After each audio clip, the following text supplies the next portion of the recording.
Good evening, good evening, good evening. Welcome to another Thursday. Uh, this is the Erudition Network, uh, Interactive Black History and Knowledge Session, and I am Eddie Phillips. Um, if you are new to this program is done every Thursday where we go over issues of Black history and knowledge of our culture. And we try to touch on things that we don't necessarily get in our schools, um, or that has been passed on down to us.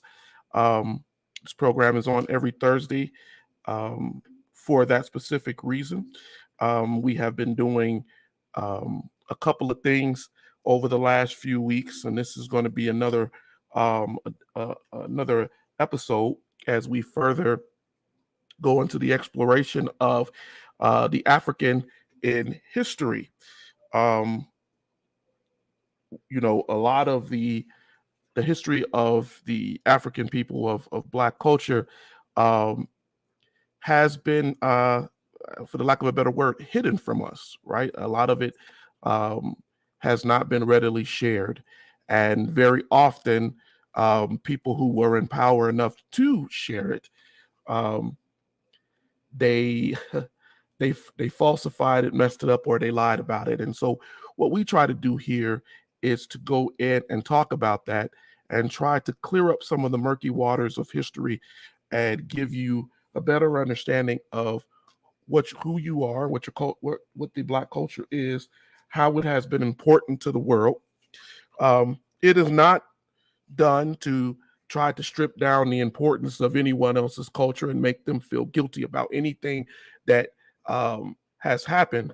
But we do try to um, do this program in honesty and try to tell the story as it is, as it is. Um, Over the last few weeks, we have hit a lot. We have gone over many, many things. I guess I should say also, this is an interactive program, and we we've made it that way so that you can ask questions and you can throw in opinions and ideas and facts um, to participate in the broadcast. Because see, here's the thing: in order for us to learn and to, one of the things that we say on Erudition is, Jonas says we learn together. Um, Everyone has perspectives. Everyone has things that they can bring to the discussion, and it doesn't matter if you're steeped in history or you're someone who has a degree in history. We're not looking, that doesn't matter.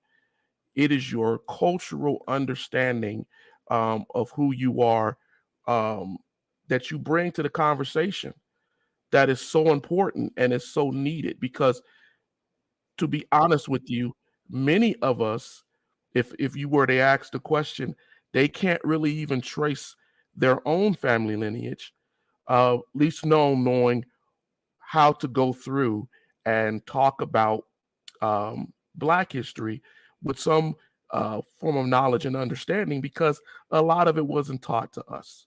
And so we try to do that on this program, uh, trying to get more and more subscribers and people to come on here. We also have another program that comes on Monday. My wife does, and sometimes she'll do on Wednesday, that talks about self-healing and living in a joint life, right? So we're trying to put other programs on that allows us to reach people where they are and where they need it. So this network is important. It is doing important work. Um, and I want us to continue to do that. All right. So tonight, uh, we went over many things over the last few weeks. Uh, but tonight, what I want to do is I want us to go and start talking about some of the empires. I'll give you a quick recap, and you can go back and watch those videos over the last 3 weeks. But we've covered many, many things over the last few weeks. So let's see, we got people in here now. Sean Anthony, hey, good to see you. Good to see you, Poppy. It's my son. Pastor Razor, yeah, good to see you. Thank you for joining us tonight. Thank you for joining us tonight. Let me say this, since he's on here. Pastor Razor has a new book coming out. We're gonna drop a link for that because I believe I saw earlier today that he said that the pre-orders were on Barnes and Noble, and so we're gonna drop that in here for people because here's the thing: his books, this is his second book on it, talk about Black people and our place in history and in the Bible, and our place as a culture and who we are. And so one of the things we do, as I just said here on this network, we try very hard to make that very evident to you because a lot of us don't know who we are, and we really need to have a better understanding of that. So we'll drop that link in here tonight so that we can get people to start talking and start getting out there and start getting those books. So tonight, you know, I wanted to touch on two things. You know, we're coming to the Christmas holiday, and I gotta as I often do offline, I got a question from a young man who wanted to talk about the idea of Christmas, and he wanted to talk about the paganism of Christmas. And I'm going to address this. So if I don't see him on here tonight, if he comes on, he can watch this and get an understanding of this. And this is a little off the subject of what I want to cover tonight, but it's something I guess that we need to. You know, we have so much of our history that has been hidden from us that we hardly really understand that a lot of things that we see, a lot of things that we think we know, with just a little bit more study, we probably could get a better understanding because we live in an information world now. But there are very few Black people who really know, even though they'll tell you that, oh, it's a Roman pagan holiday, it's a Greek pagan holiday, it's this holiday and these people and they did this, and Celtics and Celtic people.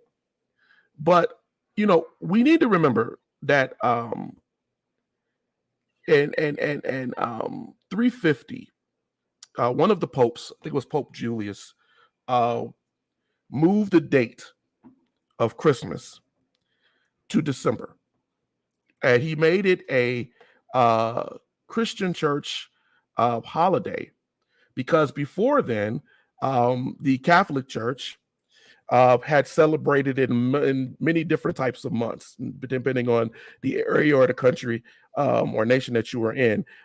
Some in March, some in April, mostly some closer to solstice times, but still not quite in December. And a lot of us don't know that. But in Africa, this time of year, specifically which you get around the end of December, this was an old age celebration. And this kind of goes into some of the things that we've talked about over the last few weeks. The Africans celebrated December 25th and around the end of the month of December, dating back, we have proof of it, thousands of years. And they celebrated it because of the sun, because of the solstice, right? They thought of it as the rebirth of the sun. Now that's important to consider, right? That they thought it was holy because the rebirth of the sun, because they saw that the sun had apparently kind of disappeared and things had changed in the sky. If you remember over the last few weeks, I've talked to you on many different things about why that was, right? When we talked about solar insolation and we talked about the ancient people who lived in Africa, and the reason why earlier where you see the desert, why they had to leave, right? Because the earth changed in the weeble wobble of its orbit from that 23.5 angle that it usually spins in, it hit a different angle. And because of that angle, there was a thing called solar installation, right? Which is basically solar energy hitting the planet and in a different way. And what that caused was crops to die and animals to not be able to survive, water drying up, a drought. And we saw that changed the whole makeup and buildup of Africa. A couple of weeks before the first week, I think we talked about the different regions of Africa. Zone 1, right, which is the top of showing that it was a desert, right? It used to have rainfall, but it doesn't have it. Only water that you get is closer to the Mediterranean. We talked about Zone 2 as you come further down, right? And how it had a little bit more rainfall. People could live there and they could grow and they could raise animals and they had a great existence. And there were some empires that were born out of that. And then less down, if you got down to Zone 3, there was a mixture here, mountainous ranges, different droughts, and different things like that. So when we start going back about Christmas and the idea of them celebrating the solstice, the winter solstice marks the lowest point of the sun. It marks the longest night and accordingly the shortest day of the year. So that was important to them to understand because they had to have reference to the sun because the sun had changed the life of the people that lived there. So though the daytime slowly became gets longer, they had to look at all of those things and they celebrated that. They didn't know God as we know God biblically by name, but they knew that there was something that was changing that. This is why the Egyptians later had sun gods. We talked about that, I think, last week. So the tradition of celebrating Christmas, yes, is it not necessarily related to the Christian faith or looking at that time? Yeah, you can say that. But you got to also understand that it was born out of people's understanding that there was a God that had changed something. And if you look at the pyramids, if you look at Africa and you look at throughout Africa into Nubia, you look at the different places, you see how they referenced the sky, the stars, and they referenced it in a way to give relevance to God. So when you say that it's all pagan, understand the significance that your ancestors put into it. And it was so important. It was such an important thing that the Catholic Church, even later on, right, the emerging Christian church had to take that time as a religious time because so many people saw it as religious, as a meaningful point of something where God was bringing in a change. So when we say that Romans and Greeks and Celtics came up with this, you actually are wrong. You actually are wrong. The history shows that was not the case.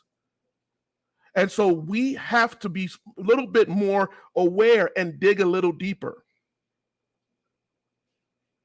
A lot of things lie in Africa. I was doing research a couple of years ago, and this is kind of related and kind of not related, but the name of Christ. And we were talking about Christ and why is Jesus called the Christ. But the name Christ, right, comes from the term the anointed one. That's the etymology of the word, right? It comes from a word meaning the anointed one. And everybody had given that name to the Greeks. If you were to go look it up, the Greeks were, that's the Greeks that said it. But here's the thing. That is not a Greek word. It is an etymology of the Greek word. It is actually a Egyptian word, right? That is called karast. And the Egyptians created that word because they embalmed and they anointed people, the anointed one. And so a lot of the words and understandings come out of Africa. If you look at that, when you understand Christ, the Messiah, the Hebrew term, the Messiah, You have to understand what they're saying is the anointed one, the one who will rise back up. There's much history to that. And because people didn't know, right, these words and these things are referenced, right? We got to give reference to God. Pastor Razor, exactly. They referenced it to give honor to the supreme being. We know the supreme being to be God, but since God had not revealed himself to them, they only knew the supreme being existed, and they needed to give honor. There you go. They needed to give honor in the best way that they could to reference it. I once told a young man that, even that Christmas tree, we have to give attribution to Africa. We have to be honest, right? And being honest doesn't take away from our Christian beliefs or our belief in Christ, our belief in God. It's honest to the history. That's where that name comes from. Heck, in fact, the Christmas tree is another symbol. That's the Ishat tree. What they used to do in reference to what they saw as God, specifically the Egyptians and some of the Nubians too, is they would have a tree and they would inlay it with jewels and things to honor God and the Pharaoh or the king. It bore fruit and they had parties, and this was a part of their celebration. And because we grow up not understanding our history, we can't link those things. We can't provide the link that we need to further our understanding. And that's where we need to go. So when that young man, when you watch this program, I welcome your questions, but I wanted to hit some points before we went into the lesson tonight. Now, I've given about 10 minutes of that to do that because I really thought that was an important question and something that we need to discuss. And I'm always going to do that on here. I don't run away or shy away from questions. We need to discuss these things. All right. Tonight, I wanted to get into some of these kingdoms. As I said over the last few weeks, we've touched on a lot of things. Last week we talked, it probably got a little technical for people. And if it is, please hit me up in the comments and we will do. My son said, Dad, what we probably should do is a wrap-up lesson on things like that, where we go in and we explain it a little bit more in depth, because interactive only gives me an hour to go into it. But we had a really good discussion last week on fractals and the math and how Africans use that and how it was looked at as a form of divination. And yet another thing about it was the idea of that information being taken from Africa into Europe and over generations becoming what we now see as European math, Newtonian math, right? And how academics credit it all to the Greeks and to the Romans. And we know now that math, because God will not be mocked, it still exists. It still exists today. Thousands of years, these people have been doing math the same way to prove to you where it comes from. Tina, I think people designate certain days or times for giving honor and recognition to God so they don't forget in their busy life. For those people, they have Sunday and Christmas, church and trees. No, that's true. That's true. There's nothing that says I can't celebrate God in my own time and take my time to celebrate God. But when we have to start to teach the history, because what happens is people, they manipulate the history. It becomes a fallacy, a lie. And when we don't talk about it, rather it be the church, rather it be in our community, rather it be in our homes, people take it and they manipulate it. So we have to address those things to clear up that confusion and to give people something to go look up, to go learn. And that's important. But I think your comment is a great comment, babe. But I wanted to talk about it. You know, it's one thing I did not want to do, and I did not do, and if somebody wants to do it, we can do that next week. I didn't get into Egypt as much. I talk about Egypt because Egypt is important, but I didn't get too much into Egypt because there's the old, middle, and new kingdom of Egypt that's been beat to death because a lot of the interracial, multiracial makeup of Egypt has made people want to know about it. They're still digging in Egypt to learn things. What I wanted to talk about is the land of the bow. The land of the bow, the Nubian kingdom, Kerma. Because see, when you look at the Nubian kingdom, you have to understand, as we were talking about that whole pressure that goes on in Africa over the last couple of weeks, that information is coming up into Egypt, right? It's a prosperous kingdom and information is coming up, but that does not mean that there were not other kingdoms and other cultures or parts of Africa that were feeding that, right? The Nubian kingdom was established around 3400 BCE, right? It was a monarchy. Tasseti, which is also the original name, but we call it Nubia. And some of the original site began, we can trace the archaeology actually to a little bit earlier around, but because of what was going on in Kerma. But these were a powerful Kushite people. They are the descendants of these of these people based in the city of Napata, right? And the Kushites were very advanced. They were very advanced. They were so advanced that they were able at certain times to go and actually take over Egypt, right? And influence Egypt in its building, in its economy, in its knowledge. And to this day, we still see the contributions that they made. You know, for quite a very long time, for years, and I think I said this about a week or two ago, that they lied about Nubia. For a very long time, they saw the Kush, archaeologists and historians tried to say that the Kush were in fact just servants, right? They were merely an outpost of Egypt. They weren't really an actual culture or nation. But Kush was separate. It was an indigenous kingdom that matched the splendor of Egypt, if not surpassed it in many ways. We can find certain paintings of Nubians and the gold that they were bringing in from their lands to the Egyptian kings. They later combined it to make it part of Egypt, and but the truth is they were separate, and they were sophisticated, and they were smart.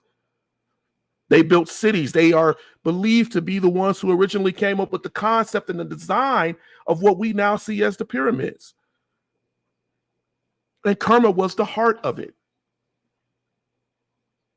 In fact, we know from findings that Kush was Egypt's closest trading partner. It gave them military power, strong Black people with skills and metalworking and how to build and how to grow. And because Egypt could not ignore it, because it was a powerful kingdom, they had to deal with them and trade with them. So when I think very often, when you look at Kush, or you look at the Nubians, we blow them off in history, but they were amazing people. When you look, someone was telling me a couple of years ago about how they built these pyramids, right? and that no one could figure out for a very long time. How did the Egyptians build the pyramids? But if you go and you look at the Dufafas, right, the some that remnants that still stand, you see how they look very much like the temples and the buildings that are in Egypt. You see how they are inlaid, and they went in to Nubia even before modern time, and they would take and steal the bronze castings, the artwork, and it was moved to Egypt. And then the confusion became, well, they are just a part of Egypt. But if you look even in Nubia now, before they flooded the Nubian Valley, in the places where you can find it, that you will find that there are a lot of connections to Egypt, and that the pharaohs honored Nubia in the beginning because they knew the importance. And had it not been for the fact that Nubia and Egypt, after wars and conflicts, the pharaohs combined them, we would probably have a better understanding of the Kush, more than we have now. We still have information and remnants of them, but we would have a better understanding. But when Egypt occupied Kush, it occupied it for about 500 years and made it a part of their kingdom. And over that time, there was a gradual decay in the information and the knowledge and the wealth of that land. And then it was abandoned so that they could build more towards Egypt and the Nile channels to build societies there and provide a city with more water and supply. And even to this day, a couple of years ago, they went and flooded a huge Nubian valley that many archaeologists and historians believe held a huge amount of Nubian and Kush history, because there is parts of Egypt that do not want that history to be exposed. So when we talk about the Nubians, and I hear a lot of Black people talk about Nubia for years and talk about Kerma and I'm this and I'm this, but they have to understand that a lot of that history has been taken or hidden. I like to see it as hidden, not necessarily taken. And that over time, we will be able to, and we're being able to dig that back up. There is a monument in Kerma still, because as I told you all earlier, God will not be mocked. God will not be denied. To prove to you that Eddie's not just making this up tonight, if you were to go to Kerma right now, to Nubia right now, you will start to see these things, and I just said it earlier, the defafus, right? And what these are mud brick buildings. And you will notice that when you look at these mud brick buildings, right, they were ceremonial chambers, they were temples, they were spaces. And you will look at that, and if you didn't know, you'd say, oh, that's Egyptian. But they predate Egypt, right? They've been around for thousands of years, and they're tall, huge. One of them in particular, a couple of years ago, we were watching a documentary where the guy was like, they had carved faces on these huge structures, look like cliff size. How did they do that? And people are still trying to understand how they did it. They built chambers inside of these things. Very similar to what you're seeing and what you have seen. If you go to our page, I subscribe to the Egyptologist, and I show you the insides of these Egyptian tombs. These were built by people with knowledge, your ancestors, who understood how to forge into the ground without it collapsing. If you don't know how difficult that is, we're still trying to figure that out today. How do I dig a tunnel, dig a hole, and it don't collapse and kill me? Think about how long it took them to create something like Mount Rushmore. right? And these people were building this thousands of years in the past. That knowledge is passed down from somewhere. And far too often, it is attributed to cultures outside of Africa. But Africa shows you. It shows you the technical prowess and power and understanding that people had. And if you were lost in the idea that it all came from Egypt because of a European ideal or interaction, then you're lost. Because as I've talked to you over the last 3 weeks, it's the 4th week episode, how much that of knowledge left out of Africa into Europe that was taken. Your math, your understanding, your architecture, the idea how to build. Even one of the things I thought about last night, I was thinking, even how they raised animals, the shepherds, the better way of doing it. Can you imagine shepherding animals in Africa with all of the animals and the threats that are there? African men, even thousands of years ago, fighting lions and creatures to protect their livestock, to protect their lands. All of that comes from somewhere. And it's passed down. Or I should say passed up if you look at the way that the world has done it. And it's important that we talk about that. It's important that we talk about that. And so when we talk about the Nubians and we talk about the richness of Egypt, you can't talk about one without the other. You can't just say, this is why when people say to me, oh, the Egyptians, and I told you all this about 2 weeks ago, when they were talking about the fact that the Egyptians are white. And I told you, I said, wow. Right?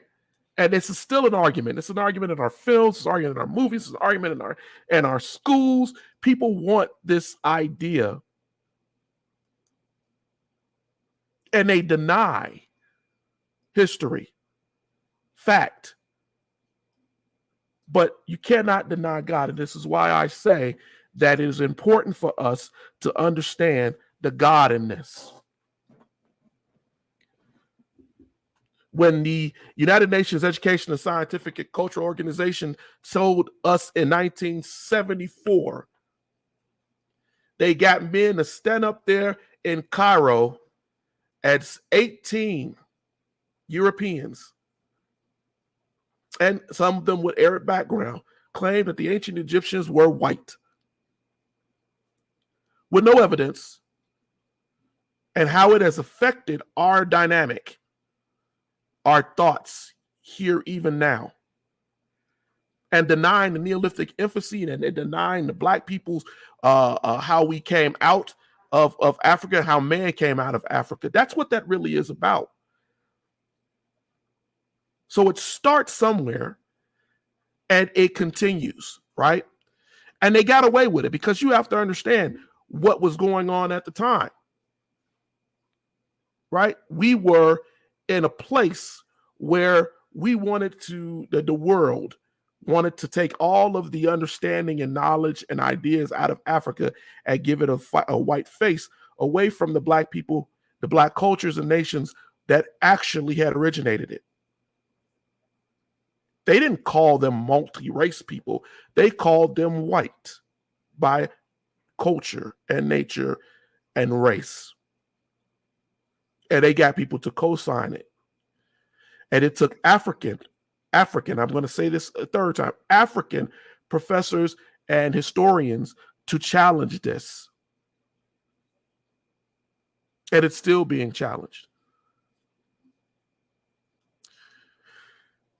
I think that when we also have to talk about the other thing. One of the biggest parts of Africa that is often I hear historians talk about too is the Bantu people, right, who lived in the Niger Delta, and how they expanded and traveled, and gave language to Africa. It was not. It has to be said, right, that I've heard historians say that the migration of the Bantu people from Niger were just people. They had to leave, right?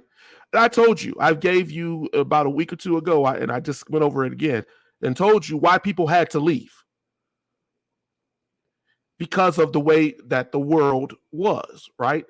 And the inability to live in the areas that you may have, or your ancestors have been able to live.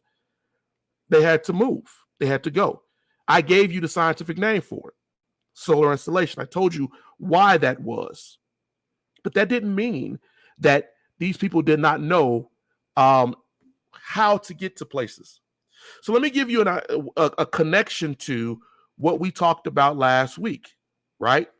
What we talked about last week, we talked about the math. Remember, we spent all that time, and I was talking to you about fractals, and a lot of you all probably thought, okay, he done went completely crazy, right? And I talked to you about how sand divination, how it was used, and how it was put into the hair, and how it was put into the clothing, and how it was put into their village design. Here's the thing, and I told you that a fractal, the guy who takes the credit for it, Benoit, even though he didn't come up with that system, it predates him by thousands of years, called it the mathematics of God, because they couldn't really understand it. But here's the thing about the fractal. The fractal is still used. It was used in the Aborigines down in Australia. It's used by the Africans. It's used by the Arabs. Because I was talking to my sons last week about the whole idea of deterministic chaos, which it is based on, or has its base in it. And what it's used for, when we say triangulation, right? You need to triangulate something for me. God will not be mocked. It harkens back to a time, right, of fractal use, just like you see in the Barker sand divination, just like you see Africans use. And what that was giving something a name, giving something a place, being able to use that method, right, which you should not be able to do. We have to use computers now, right? But they were able to triangulate. So say the Sahara is dried up, and I know that there's a water place here. I know, given the time, space, where I am, distance, how far I am, I can create an early map based on number systems and direction, and I can use that fractal knowledge, which is nothing more than something looking different. Think about this in a math way, and in a map way, of looking above it and looking close to it. So if I look above, if I'm high on something, I see that there is a bigger distance. It looks like a bigger distance to me, but the distance is really the same, whether I'm on the ground or not, right? How I'm looking at it. But it's just the way that it appears. It may look shorter, as I'm higher. But they use those fractal divinations to be able to say where things were, how to travel to those places. They left messages and understanding and numbers. They left maps in their hair, in their clothing, on where different cultures and people were. So when we talked about the fractal understanding, we weren't just talking about that because Eddie wanted to discuss math. We're talking about that because this is how these ancient people used this This is how they came up with they took a chaotic system and they gave it meaning that we still use today. They understood that thing I told you last week about the strange attractor, right? That no matter how you go in your chaos theory, there's still that place, that God place, that the pattern rotates around.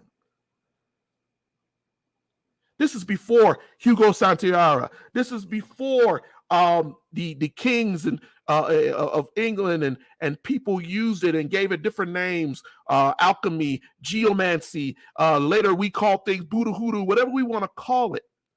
But white Europeans went further with it to a point where people created Boolean algebra.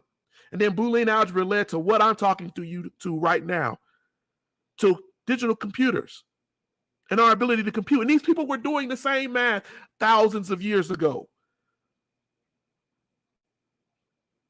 given to them.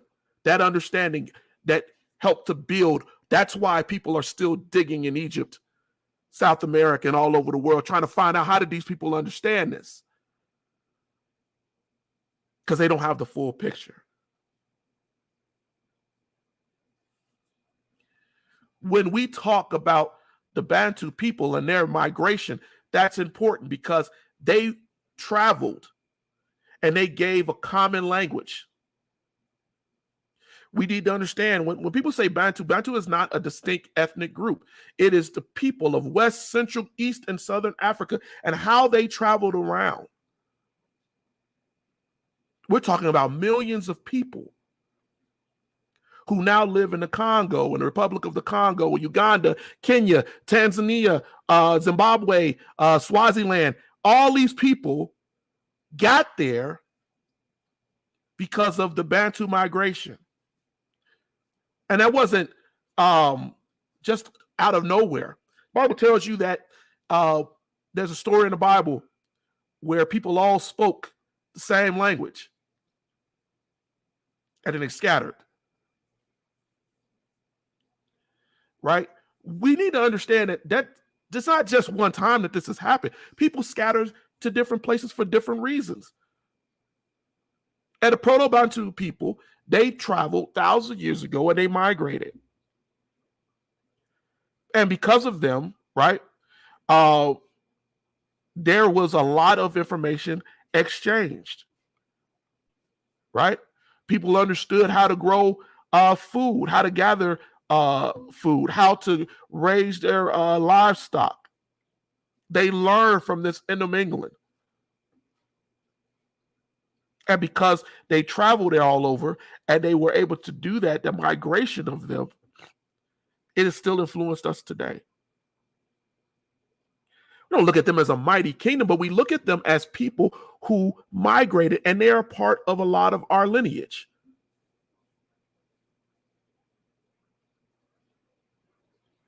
And it's important because without them, I don't think as you look down into the third zone, and I kind of talked about a couple of weeks ago, if you don't understand the movement of them in Southern Africa and that influence, because they really went south, further south, and they touched a lot of land and they influenced a lot of people.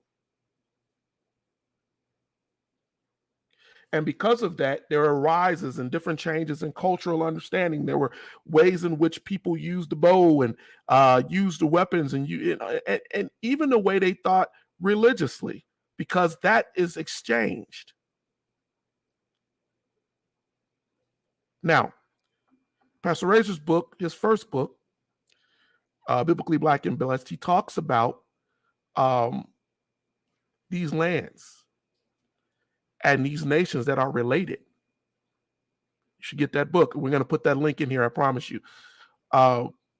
Because we need to know how these things happen, why they happened,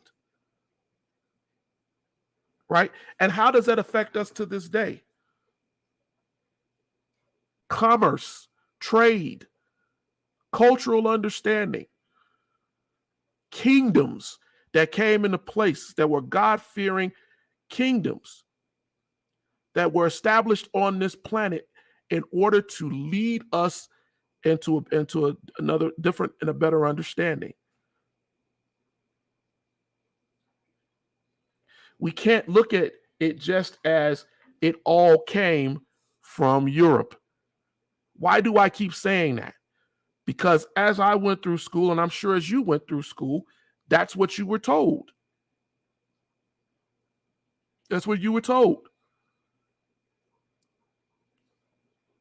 When you look at Greeks and Romans and you look at the designs of their armor, when you look at the designs of their swords, but you don't go back and look at the Bantu iron smelting and look at the Iron Age and how those masks and shields look very, very similar, and they predate the Greeks and the Romans. It is the reason why, and we're going to get into that next week, the Carthaginians, one of the richest cultures in all of antiquity. And when we say, it's so funny because when we talk about the Carthaginians, a lot of people talk about Carthaginians because they're also Phoenicians. And their sailing and their seafaring and how they influenced even biblical cultures. They were one of the richest people in antiquity, richest cultures in antiquity. They were so rich because they sailed everywhere, into the Britons, into southern parts of Africa. They brought knowledge and information back and forth. And we're going to get into that next week. But I wanted to talk about the Bantu and the Nubians as much as I could. And please feel free, if you have questions further, because I can only do so much in an hour, drop your questions in here. And we will go over that. We will go over that. I think that when we get into the Carthaginians, it's important next week that we understand how important that they were, because that's our connection as we start to go into the Greeks and the Romans. More so, I believe, in many ways than Egypt, because Carthage was not just going, or Tunisia was not going to bow to the influence of what they saw as outsiders, and they fought. This is why we have people like Hannibal, and we will get into that. But if anybody has questions, because you guys, those who are kind of quiet tonight, please ask a question, leave one, that's fine. If you watch this program later on, please feel free to drop your questions in the chat, even after the live broadcast. I promise you we will answer them. I get back to those when I see them. I get an alert, and I definitely will come in and answer it or give you something that you can go to further your understanding. But I want you to learn, and that to me is the most important thing with this interactive. I go back and forth a lot of times on should I stop an interactive and just do lessons, and I'm seeking God on that, on what I'm going to do with that, because I don't want to stop T interactive, because I believe that they're important. So we're going to continue them, but I want to make sure that I'm giving you what you need. I'm giving you what you need. Right now, I'm going in here because I said I would share this. So here is the link for Pastor Razor's book, his new book that's coming out. Another great history book that I think people should go get. Pick that book up, further your knowledge on the purpose of Black people. And I think you'll learn something from it. And if you haven't gotten the first book, You can always go back. I believe that's on Barnes and Noble also, and you can go get that first book also, and time in together. I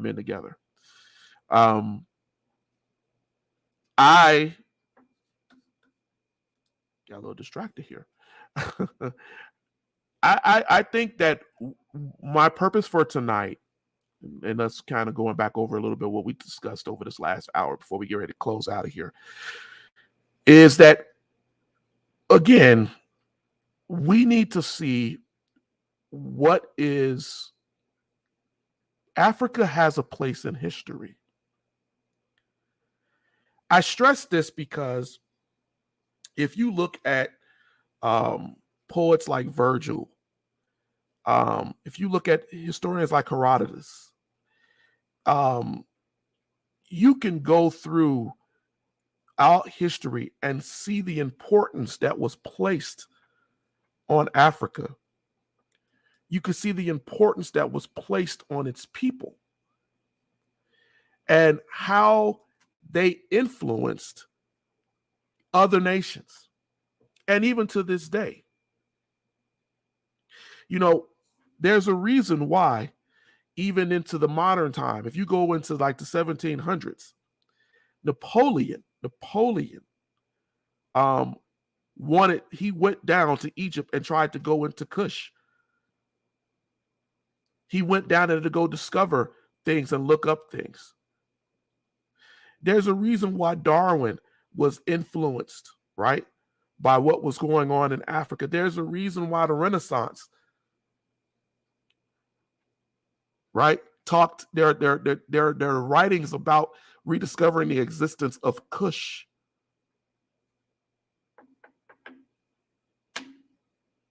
And we don't know enough about it. I could do an entire lesson, and maybe one I will, right? Because they have continually tried to blow it away. But the reality of it is, it's an important place in world history. And after they went down and they found certain things, they call it Hamitic. Not Semitic, Hamitic. When they went down and found Hamitic civilizations, because they're children of Ham, they felt the need to deny it. And they've done it many times, building dams over Nubian sites of influence, submerging places. And if you think that the United Nations is not a part of that, you're wrong, because UNESCO did it also. And then told us that the Egyptians were white.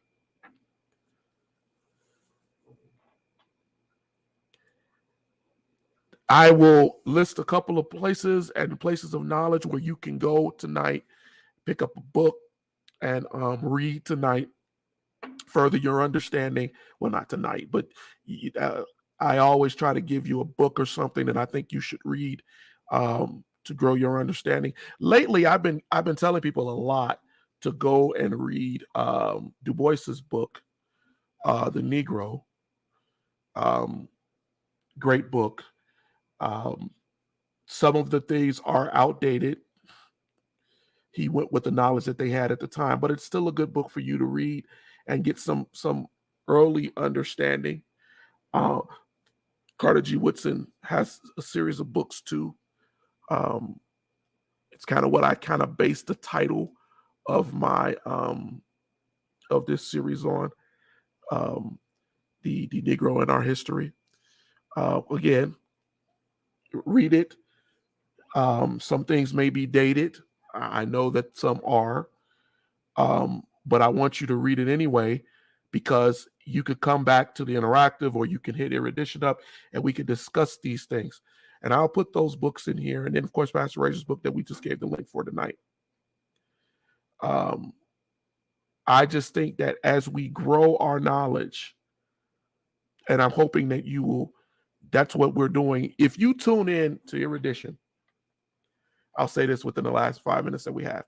I guarantee you, if you tune in to Erudition, whether it be live or you watch the replay, you're going to learn something. You're going to learn something. It's my push that we make sure you learn something. Maybe you already knew it. And if you did, wonderful. But a lot of times, the knowledge that I'm sharing with you is specifically done because I know it's not common. It's not common. It's not generally known. And then I encourage you to go look it up. Go look it up. Because I think that's the important part. One, it makes you challenge what I've told you, because I'm not going to tell you that I know everything. But what it definitely does is it re-engages you to the information. It re-engages you so that you have to now go back and read it again, and now you get a better understanding.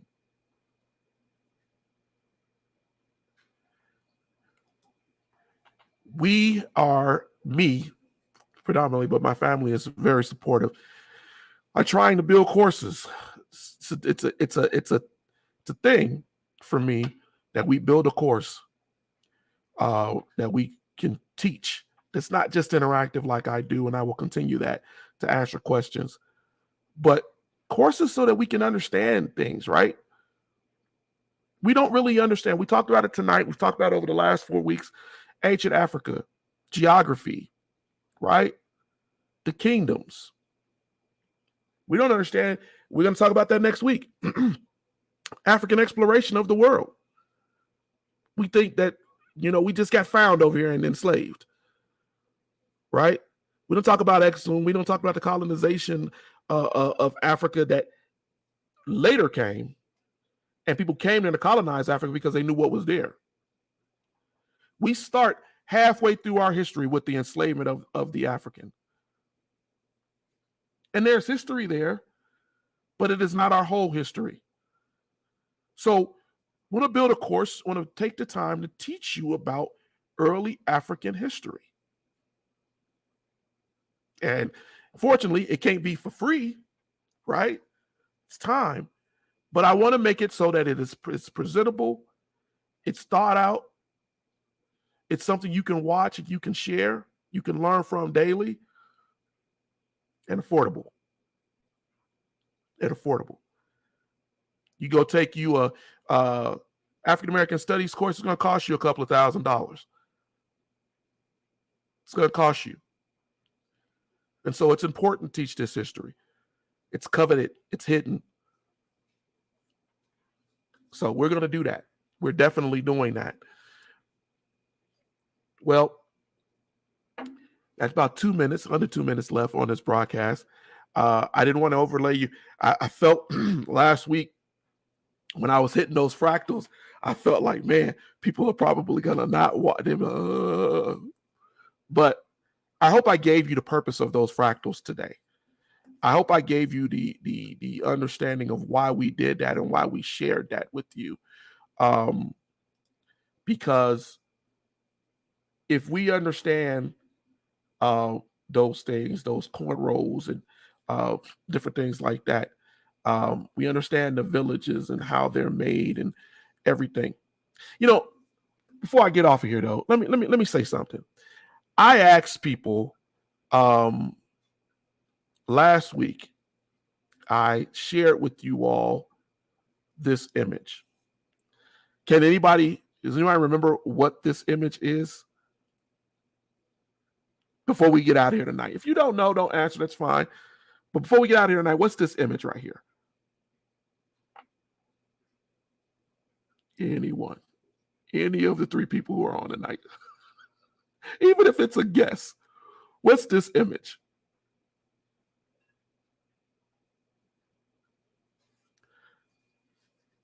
Sean Anthony for the win. That, ladies and gentlemen, is the butterfly effect. Not the movie that you see with Ashton Kutcher trying to change some girl's life. This, ladies and gentlemen, is the butterfly effect. And it is important. And it is what we talked about tonight a little bit. We talked about those strange attractors. right?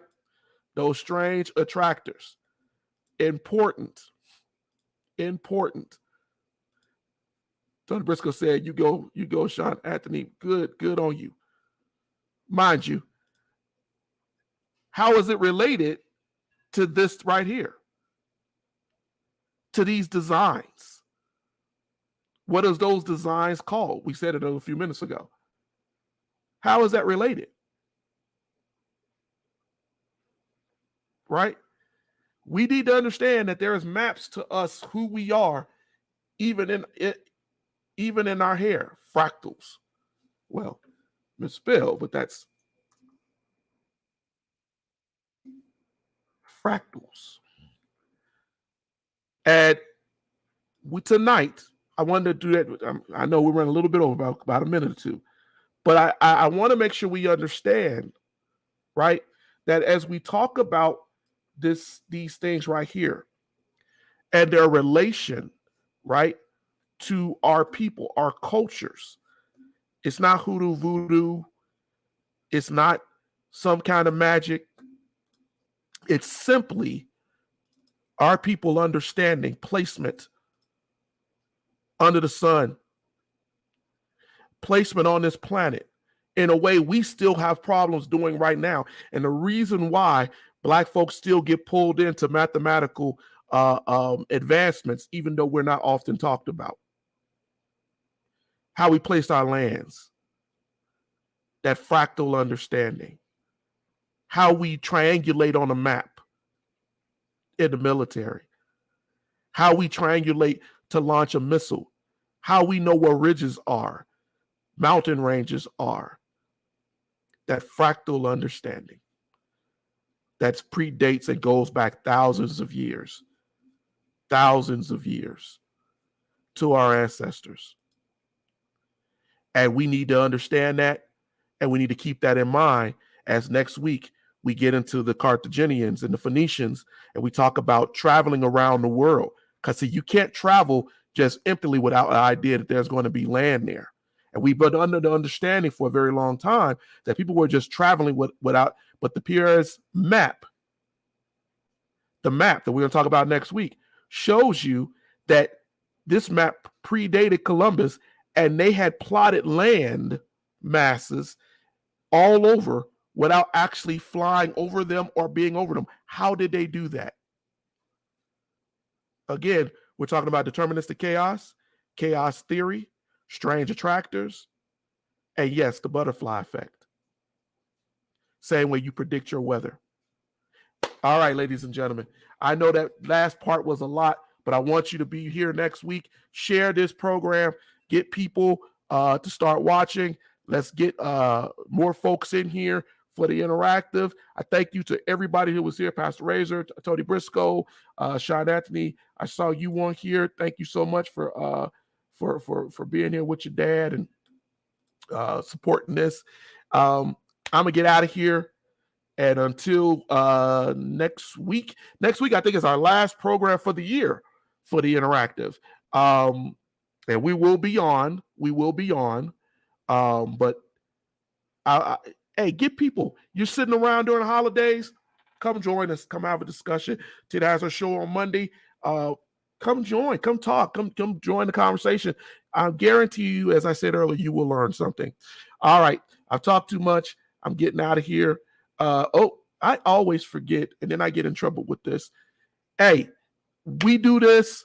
We ask folks, if you want to give, want to help with the state, with the network, we have a Cash App. It's right here. It's trickling on down. We appreciate any help that you give, no matter how small, no matter how big. It will definitely help us with our cameras, helps us with our setup, helps us do the things that we want to do to make this channel better and to build the courses that we need to build. All right, that's enough. I said enough. You all have a great and wonderful holiday, Christmas, and a great weekend. And stay warm. I know we have all this weather out here. Until next time, we'll be seeing you all. Have a good one.